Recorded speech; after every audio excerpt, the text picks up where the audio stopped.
মাসের মতন এই মাসেও প্রথম তারিখ থেকে বদলে আছে 10টি নিয়ম। বন্ধুরা, আমরা সবাই জানি যে প্রতি মাসের 1 তারিখে পুরো দেশ জুড়ে বেশ কয়েকটি নিয়মের পরিবর্তন হয় এবং তার পরিবর্তে নতুন কয়েকটি নিয়ম লাগু হয়।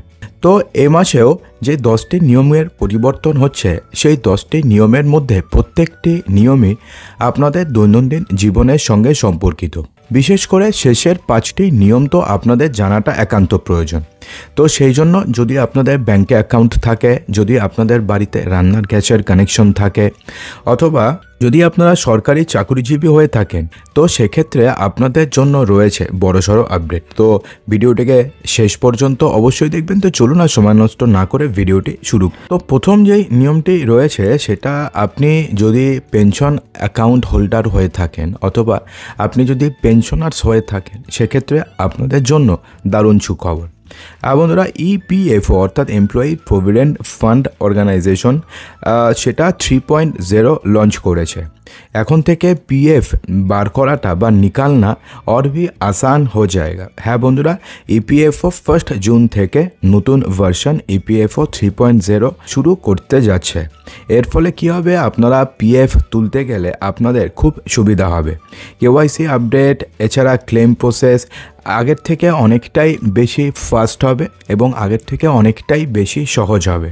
এর সবথেকে বড় ব্যাপার হচ্ছে, এবার থেকে আপনি এটিএম পেয়ে যাবেন এবং এটিএমের মাধ্যমে আপনি পিএফের সমস্ত টাকা তুলতে পারবেন। অর্থাৎ পিএফের টাকা তুলতে এবার আপনাদেরকে এটিএম কার্ড দেওয়া হবে।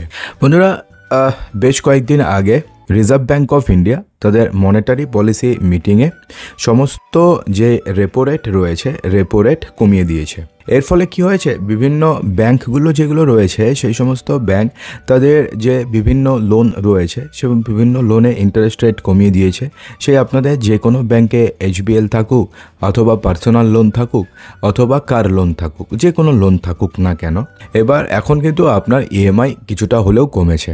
তো যেহেতু ব্যাংকের ইন্টারেস্ট রেট কমেছে অর্থাৎ লোনে, তো সেই কারণে এফডিতেও ইন্টারেস্ট রেট কমিয়ে দেওয়া হয়েছে। বন্ধুরা, আপনাদের মধ্যে যাদের যাদের ব্যাংকে এফডি করা রয়েছে অথবা যারা নতুন করে এফডি করতে চাইছেন, যত তাড়াতাড়ি সম্ভব পারলে যখন ভিডিওটি দেখছেন তখনই আপনারা এফডি করে নিন। অন্যথায় কিন্তু আপনাদেরকে কম ইন্টারেস্ট রেট আপনারা পাবেন। তো সেই জন্য যত তাড়াতাড়ি সম্ভব করে নিন, কেননা ইতিমধ্যে বিভিন্ন স্মল ফিনান্স ব্যাংক থেকে শুরু করে সরকারি ব্যাংক, বেসরকারি ব্যাংক সবাই তাদের এফডিতে ইন্টারেস্ট রেট কিন্তু কমিয়ে দিয়েছে। যদি আপনাদের কোটাক মাহিন্দ্রা ব্যাংকের অথবা অন্য কোনো ব্যাংকের ক্রেডিট কার্ড নেওয়া থাকে, তাহলে সেক্ষেত্রে 1 জুন থেকে কোটাক মহিন্দ্রা ব্যাংক এবং অন্যান্য ব্যাংকের ক্রেডিট কার্ডের নিয়মেও বড়সড় পরিবর্তন এসেছে। আপনারা রিওয়ার্ড পয়েন্টস তো আপনারা সবাই জানেন যে ক্রেডিট কার্ড দিয়ে যদি আপনি কিছু কেনাকাটি করেন, তো সেক্ষেত্রে আপনাদেরকে রিওয়ার্ড পয়েন্টস দেওয়া হয় এবং সেই রিওয়ার্ড পয়েন্টসটাও অনেকটা হচ্ছে টাকার মতন। অর্থাৎ সেই রিওয়ার্ড পয়েন্টস আপনি পরে ক্লেমও করতে পারেন বা রিডিমও করতে পারেন। তো সেক্ষেত্রে এখন বলা হয়েছে যে রিওয়ার্ড পয়েন্টসের নতুন লিমিট এখন থেকে ফিক্সড করা হবে। এক্ষেত্রে বলা হয়েছে, অটো डेबिट फेल होने पर पेनल्टी घटाई जा सकती है और ফুয়েল ইউটিলিটি পেমেন্ট पर एक्स्ट्रा চার্জ लग सकता है। বন্ধুরা, আপনারা যদি মিউচুয়াল ফান্ডে আপনারা ইনভেস্ট করে থাকেন, তাহলে সেক্ষেত্রে 1 জুন থেকে মিউচুয়াল ফান্ডের নিয়মেও বড়সড় পরিবর্তন হচ্ছে।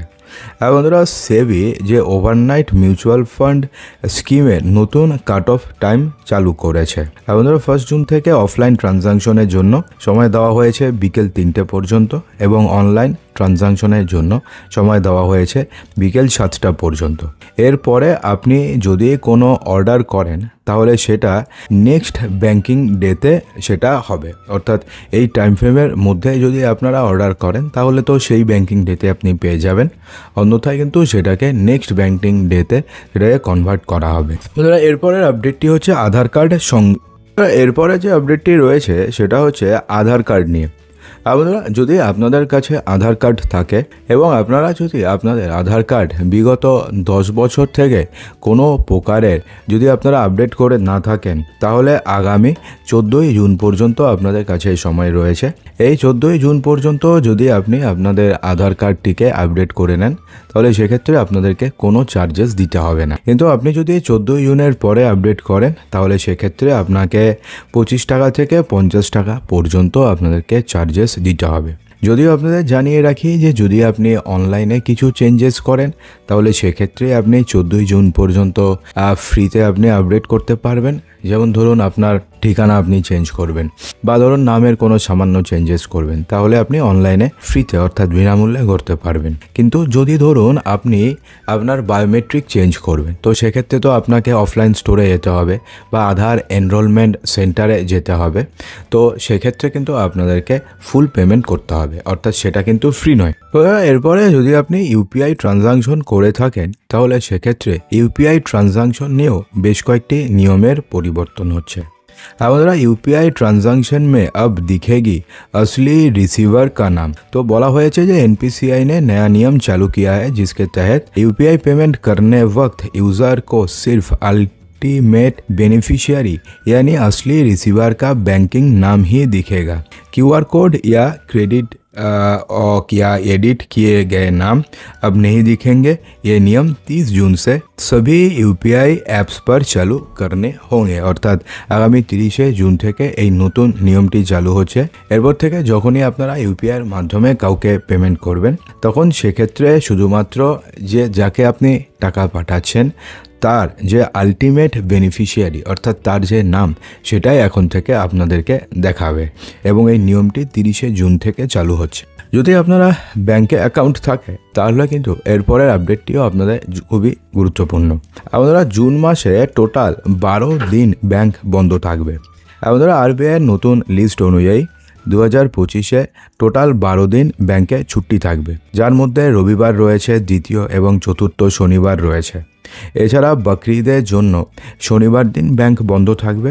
এছাড়া কিন্তু পশ্চিমবঙ্গে আর কোথাও ব্যাংক বন্ধ থাকছে না, অর্থাৎ কোনো দিন ব্যাংক বন্ধ থাকছে না।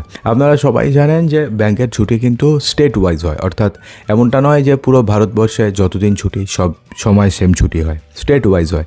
পশ্চিমবঙ্গে জুন মাসে শুধুমাত্র একদিনই ছুটি রয়েছে, সেটা হচ্ছে বকরিদের দিন এবং সেটা হচ্ছে শনিবার দিন। এছাড়া কিন্তু স্যাটারডে এবং সেকেন্ড আর ফোর্থ সানডে এবং সেকেন্ড অ্যান্ড ফোর্থ স্যাটারডে বাদে অন্যান্য দিন ব্যাংক খোলা থাকবে। বন্ধুরা, এখন থেকে আপনি যদি আপনাদের ক্রেডিট কার্ড দিয়ে আপনারা ইউটিলিটি বিল পেমেন্ট করেন, তাহলে সেক্ষেত্রে আপনাদেরকে কিন্তু এখন থেকে বেশি টাকা খরচা করতে হতে পারে।